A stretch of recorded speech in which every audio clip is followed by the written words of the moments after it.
M phase है, multiplication phase, और cell की जो डिवीजन है या मल्टीप्लिकेशन है, दो किस्म की होती है मल्टीप्लिकेशन। एक को हम कहते हैं माइटोसिस, दूसरे को हम कहते हैं मियोसिस। माइटोसिस इसको हम कहते हैं somatic cell division, somatic cell division, कि उनके लिए बॉडी के जो सेल्स हैं उनमें होती है। और मियोसिस को हम कहते हैं जर्म सेल डिवीजन, ये जर्म सेल्स में मियोसिस होती है। अब सेल ने इंटरफेस कंप्लीट किया, अब इंटर हो गया मल्टीप्लिकेशन में, तो या तो ये माइटोसिस होगा या फिर मियोसिस का प्रोसेस स्टार्ट करेगा। तो फर्स्ट हम पढ़ते हैं माइटोसिस। अगर सेल माइटोसिस में इंटर हुआ तो कैरियोकाइनेसिस उसके मुख्तलिफ स्टेप्स पे क्या होंगे। तो फर्स्ट टाइप ऑफ डिवीजन हम पढ़ते हैं माइटोसिस। अब एम फेज में दो स्टेप्स है, कैरियोकाइनेसिस है और साइटोकाइनेसिस, हमने पढ़ा। अब सेल इंटर हुआ माइटोसिस के अंदर, तो माइटोसिस क्या है, what is the mitosis? Mitosis is defined as it is the type of cell division, the type of cell division where a single parent cell divides into two daughter cells। एक parent cell है और वो दो daughter cells में divide हुआ। Having, जो daughter cells बने उनमें क्या है, having the same number of chromosomes as the parent cell. Mitosis क्या है? It is a type of cell division in which a single parent cell, एक पेरेंट सेल है, divides into two daughter cell में तकसीम हुआ, और जो daughter cells बन गए having the same number of chromosomes as the parent cell. ये पेरेंट सेल, इसमें 46 क्रोमोसोम्स है। अब ये दो डॉटर सेल्स में डिवाइड हुआ। तो अगर आपको याद हो, हमने इंटरफेज में पढ़ा इस सिंथेसिस डुप्लीकेशन होती है। अब एक सेल से दो सेल्स बन गए और इन दोनों सेल्स में same number of chromosome as the parent cell, जिस तरह पेरेंट सेल में इसी तरह डॉटर सेल्स में है। इसको हम कहते हैं पेरेंट सेल भी और इसको हम कहते हैं डॉटर सेल्स। अब दोनों में सेम नंबर ऑफ क्रोमोसोम है और एक सेल एक दफा डिवाइड हुआ, दो सेल्स डॉटर सेल्स बन गए, तो ये माइटोसिस हो गया है। और having same number of chromosome as the parent cell. तो mitosis type of cell division है जिसमें एक पेरेंट सेल से दो डॉटर सेल्स बनते हैं और डॉटर सेल्स और पेरेंट दोनों में क्रोमोसोम नंबर सेम होता है। अब माइटोसिस भी दो स्टेप्स में कंप्लीट होती है, कैरियोकाइनेसिस और साइटोकाइनेसिस। तो फर्स्ट हम पढ़ते हैं what is karyokinesis and what are its major steps. Karyokinesis क्या है?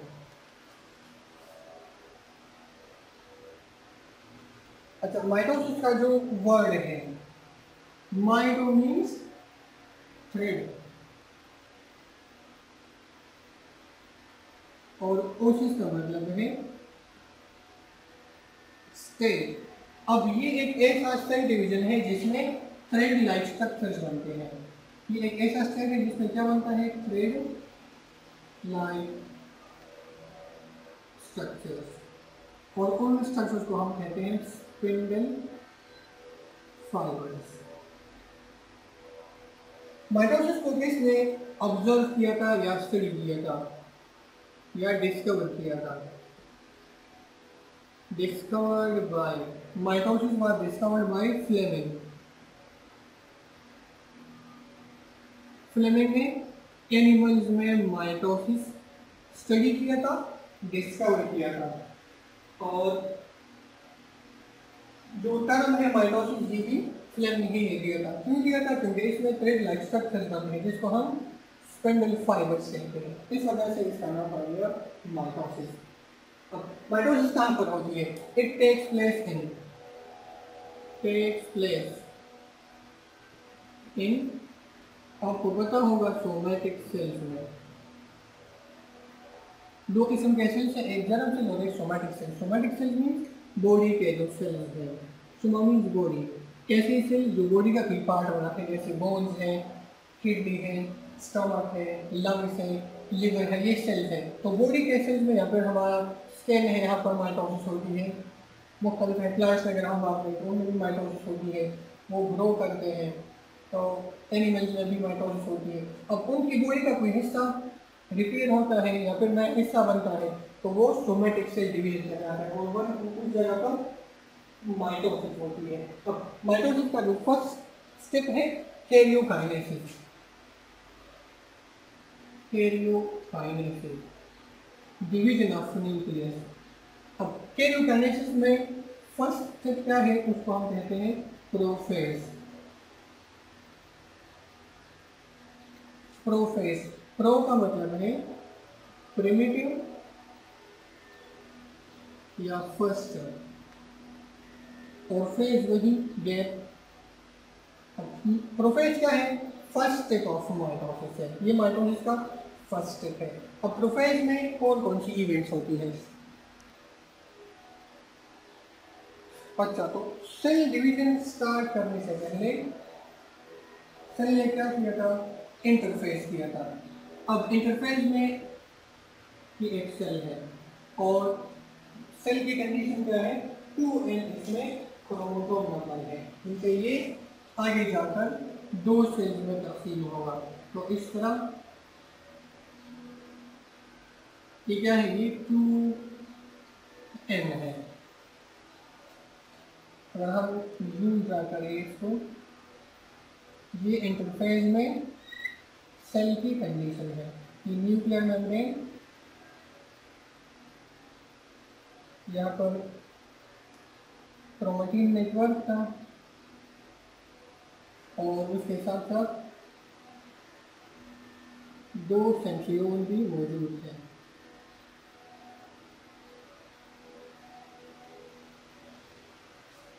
अब ये इंटरफेस है, ये सेंट्रियोल न्यूक्लियर मेम्ब्रेन है ये, और अंदर जो रेड कलर में है इसको हम कहते हैं क्रोमेटिन। ये क्रोमेटिन फाइबर्स है या क्रोमेटिन नेटवर्क है। अब ये इंटरफेज में था। अब ये सेल इंटर होगा इन फेज में, मल्टीप्लिकेशन फेज में, और अगर हम कहें वो माइटोसिस है तो फिर माइटोसिस में प्रोफेज किस तरह होगा, उसके इवेंट्स क्या होंगे। अब ये सेल इंटर हुआ और माइटोसिस स्टार्ट हो गई। अब ड्यूरिंग प्रोफेज, प्रोफेज के हम इसको हम दो मजीद स्टेप्स में तकसीम करते हैं। एक होता है हमारे पास अर्ली प्रोफेज और नेक्स्ट हमारे पास होता है लेट प्रोफेज। तो पहले हम पढ़ते हैं अर्ली प्रोफेज, उसके बाद हम पढ़ते हैं लेट प्रोफेज। अर्ली प्रोफेज में क्या होगा, ये हमारे पास अर्ली प्रोफेज का डायग्राम है। अर्ली प्रोफेज में सबसे पहले जो न्यूक्लियर मेम्ब्रेन है, इट स्टार्ट्स टू डिसअपीयर। ये न्यूक्लियर मेम्ब्रेन था, अब इसको मैं डॉटेड लाइन से मेंशन कर रहा हूँ। इसका मतलब है ये न्यूक्लियर मेम्ब्रेन क्या है, डिसअपीयर हो रहा है आहिस्ता आहिस्ता। जब न्यूक्लियर मेम्ब्रेन डिसअपीयर होगा तो ये क्रोमोसोम फ्री होंगे, बाहर निकलेंगे, उसके बाद इनकी सेपरेशन स्टार्ट होती है। तो पहला जो स्टेप है न्यूक्लियर मेम्ब्रेन डिसअपीयर, उसके बाद जो सेंट्रियोल मौजूद है दोनों साइड पे वो माइग्रेशन स्टार्ट करते हैं। ये दो सेंट्रियोल है और ये क्या करते हैं, सेल के दोनों साइड में ये माइग्रेशन स्टार्ट करते हैं। अब माइग्रेशन सेंट्रियोल ने स्टार्ट की, उसके साथ जो अंदर क्रोमेटिन फाइबर क्रोमेटिन जो नेटवर्क है वो कंडेंस होता है और क्रोमोसोम बनाता है। इस तरह ये क्रोमेटिन फाइबर या नेटवर्क था, तो क्रोमेटिन कंडेंस होंगे, ये जो फाइबर से एक दूसरे के करीब आएंगे, शॉर्ट होंगे और इस तरह इनसे क्रोमोसोम बनेंगे। क्रोमोसोम भी बन गए और उसके साथ साथ जब centriole Aahista Aahista movement start करते हैं तो उनसे स्पेंडल फाइबर्स बनते हैं, स्पेंडल फाइबर्स बन जाते हैं। तो ये अर्ली प्रोफेज और उसके इवेंट्स हैं। अब अर्ली प्रोफेज में क्या होता है, सबसे पहले जो न्यूक्लियर मेम्ब्रेन है वो आहिस्ता आहिस्ता गायब होना शुरू करता है। तो न्यूक्लियर मेम्ब्रेन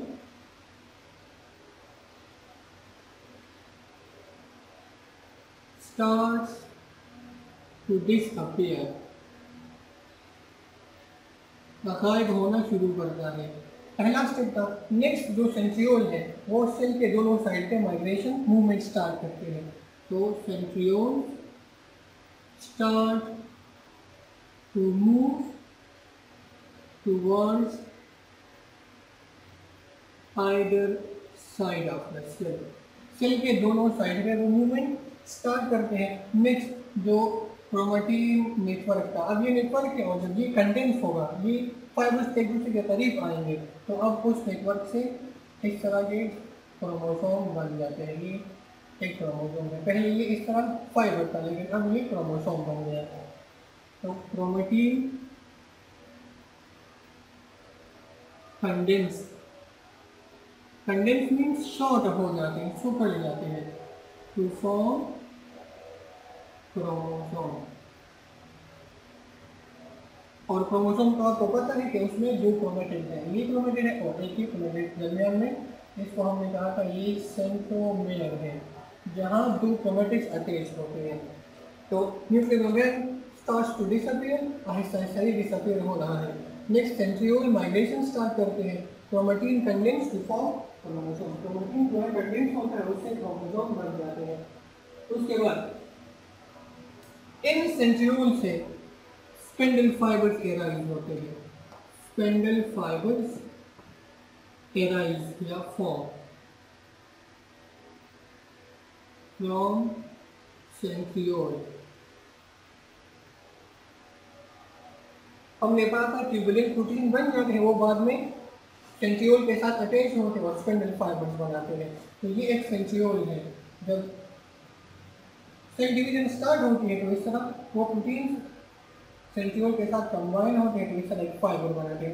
इसको हम कहते हैं ये स्पिंडल फाइबर है। तो ये अर्ली प्रोफेज था। अब ये जो डायग्राम है हमारे पास है अर्ली प्रोफेज की। अर्ली जब पहला प्रोफेज जब स्टार्ट होता है अर्ली होता है। अब अर्ली प्रोफेज में क्या होता है, न्यूक्लियर मेम्ब्रेन, जहाँ न्यूक्लियर मेम्ब्रेन मौजूद है ये इंटरफेस है। फिर जब प्रोफेज शुरू होता है तो अर्ली प्रोफेज में Aahista Aahista nuclear membrane disappear होना शुरू कर रहे हैं। उसके साथ साथ सेंट्रियोल भी दोनों साइड पे मूवमेंट स्टार्ट कर दें ताकि अगर जब सेल में क्रोमोसोम की डिवीजन होती है, सेपरेशन होती है, तो दोनों सेंट्रियोल अलग अलग क्रोमोसोम में इक्वली उसको सेपरेट करें। तो सेंट्रियोल मूवमेंट स्टार्ट करते हैं, फिर सेंट्रियोल से स्पिंडल फाइबर्स बनते हैं और उसके साथ साथ जो क्रोमेटिन नेटवर्क था कंडेंस हो गया और क्रोमोसोम बन गए। अब क्रोमोसोम बन गए, सेंट्रियोल की मूवमेंट हो गई, तो ये अर्ली प्रोफेज खत्म हो गया। उसके बाद शुरू होता है लेट प्रोफेज, जो अर्ली के बाद आता है, मतलब लास्ट जो स्टेप होता है प्रोफेज में। अच्छा, तो लेट प्रोफेज हम पढ़ते हैं। ये हमारे पास था early prophase. Nuclear membrane starts to disappear, chromatin condense to form chromosome. अब ये क्रोमोसोम है। सेंट्रियोल मूवमेंट स्टार्ट की है इन्होंने और उसके बाद लेट प्रोफेज शुरू होता है। अब लेट प्रोफेज में क्या होता है, सबसे पहले ये जो सेंट्रियोल्स हैं जिन्होंने माइग्रेशन स्टार्ट की थी, मूवमेंट स्टार्ट की थी, तो दोनों साइड पे एक एक सेंट्रियोल पहुंच जाता है। ये सेल का पोल, ये भी पोल है और सर ये भी पोल और ये जो है इक्वेटर्स है। तो दोनों पोल्स पे सेंट्रियोल्स पहुंच गए। अब सेंट्रियोल से ये इस तरह फाइबर्स बनते हैं और इनको हम कहते हैं स्पिंडल फाइबर्स। अब स्पिंडल फाइबर्स के दो टाइप्स हैं, ये दोनों ये क्या है, ये सारे स्पिंडल फाइबर्स है। एक को हम कहते हैं पोलर माइक्रोट्यूब्यूल्स या स्पिंडल फाइबर्स, दूसरे को हम कहते हैं काइनेटोकोर स्पिंडल फाइबर्स या काइनेटोकोर माइक्रोट्यूब्यूल्स। पोलर्स वो है जो एक पोल से, जिस तरह ये मैंने मेंशन किया है, ये क्या है, ये पोलर माइक्रोट्यूब्यूल है। अब इसको पोलर क्यों कहते हैं, क्योंकि ये एक पोल से दूसरी पोल तक फ्री बिल्कुल इस तरह फैला हुआ है, क्रोमोसोम के साथ अटैच नहीं है। और काइनेटोकोर माइक्रोट्यूब्यूल्स क्या है, वो माइक्रोट्यूब्यूल्स जो कि क्रोमोसोम के साथ अटैच है। अब ये काइनेटोकोर माइक्रोट्यूब्यूल है। फर्ज करिए ये हमारे पास क्रोमोसोम है, इसके साथ स्पिंडल फाइबर्स अटैच है, एक इस साइड से एक दूसरी साइड से। अब हमने पढ़ा था कि यहाँ पर एक प्रोटीन पाया जाता है जिसको हम काइनेटोकोर कहते हैं। तो उस प्रोटीन की वजह से इसको हम कहते हैं काइनेटोकोर माइक्रोट्यूब्यूल या स्पिंडल फाइबर्स, क्योंकि ये काइनेटोकोर प्रोटीन के साथ क्रोमोसोम को अटैच करता है। तो अब ये क्या है, ये काइनेटोकोर माइक्रोट्यूब्यूल है या फिर काइनेटोकोर स्पिंडल फाइबर्स है। और ये जो पोलर्स है वो पोल टू पोल फ्री है, क्रोमोसोम के साथ अटैच नहीं है। और बाकी जो अटैच है उनको हम कहते हैं काइनेटोकोर माइक्रोट्यूब्यूल। काइनेटोकोर ये एक प्रोटीन का नाम है जो ये सेंट्रोमियर बनाते हैं। अच्छा, ये जो किस्म के स्पिंडल फाइबर्स हो गए, और उसके बाद ये जो स्पिंडल फाइबर्स है आहिस्ता आहिस्ता कॉन्ट्रैक्शन स्टार्ट करते हैं। जब कॉन्ट्रैक्शन स्टार्ट करते हैं तो ये जो क्रोमोसोम है, कुछ क्रोमोसोम ऊपर है कुछ नीचे है, तो ये क्रोमोसोम फिर नेक्स्ट फेज में लाइन में हो जाते हैं। तो अब अर्ली प्रोफेज का हमने डिस्कस किया। अब लेट प्रोफेज में क्या होता है, लेट प्रोफेज में जो इवेंट्स हैं उनमें सबसे पहले क्या होता है, centriole reach to the poles. Early में उन्होंने माइग्रेशन स्टार्ट की थी, लेट में वो पहुंच गए। First step, next spindle fibres, spindle fibres elongate बन जाते हैं, फैल जाते हैं। Spindle fibres elongate and attached to the chromosome. अब क्रोमोसोम के साथ कहां पर अटैच होते हैं, सेंट्रोमियर पे। सेंट्रोमियर वो रीजन है जहां दो क्रोमोसोम अटैच होते हैं और ये सेंट्रोमियर रीजन है। अब ये रीजन एक प्रोटीन से बना है और उस प्रोटीन को हम कहते हैं काइनेटोकोर प्रोटीन। काइनेटोकोर ये प्रोटीन का नाम है। तो हम यूं कह सकते हैं कि spindle fibres elongate and they attach with kinetochore. अब स्पिंडल फाइबर इलोंगेट हो गए, इसके बाद जो सबसे इंपॉर्टेंट जो स्टेप है, न्यूक्लियर मेम्ब्रेन disappears completely। अब यहाँ पर आपको न्यूक्लियर मेम्ब्रेन नजर नहीं आएगा क्योंकि वो कंप्लीटली डिसअपियर हुआ है, मुकम्मल तौर पे वो डिसॉल्व हुआ है। इसके साथ साथ जो ऑर्गेनेल्स हैं जैसे राइबोसोम, जो माइटोकॉन्ड्रिया है, एंडोप्लाज्म, रेटिकुलम वगैरह है, तो उनके भी मेम्ब्रेन डिसअपियर हो जाते हैं। Centriole migrate and they reach to their pole. Spindle fibres elongate and they attach to the chromosome. Spindle fibres जो है वो क्रोमोसोम के साथ अटैच हो जाते हैं। नेक्स्ट क्या होता है, these fibers start contraction। Important event क्या है, स्पिंडल फाइबर्स स्टार्ट कॉन्ट्रैक्शन। अब कॉन्ट्रैक्शन क्यों स्टार्ट करते हैं, क्योंकि ये क्रोमोसोम लाइन में नहीं होते आमतौर पर। कुछ क्रोमोसोम ऊपर होते हैं कुछ नीचे होते हैं। अब इनको एक लाइन में लाने के लिए स्पिंडल फाइबर्स कॉन्ट्रैक्शन स्टार्ट करते हैं। अब जब स्पिंडल फाइबर्स कॉन्ट्रैक्शन स्टार्ट करते हैं तो यहाँ पर हमारा लेट प्रोसेस खत्म होता है और फिर हमारा नेक्स्ट स्टेप होता है, शुरू हो जाता है जिसका हम कहते हैं मेटाफेज।